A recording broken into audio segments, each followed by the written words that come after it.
Polda Aceh kembali menggelar Bayangkara Festival. Kegiatan ini berlangsung selama 3 hari dari tanggal 21 hingga 23 Juli.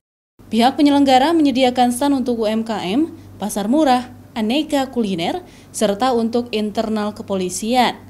Di stand kepolisian, warga bisa menyaksikan peralatan serta atribut kepolisian, mulai dari kendaraan taktis hingga koleksi persenjataan yang dapat dilihat di lokasi acara.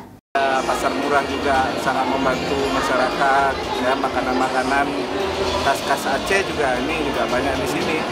Jadi sekaligus produksi Aceh secara umum, dari makan minuman, barang-barang murah, juga ada pameran-pameran yang memberikan pendidikan edukasi terhadap anak-anak khususnya di Aceh ini. Bayangkara Festival juga menampilkan produk-produk UMKM, talk show inspiratif dari berbagai tokoh, hingga aneka kebutuhan pokok dijual di pasar murah. Mustajab, Kompas TV, Banda Aceh.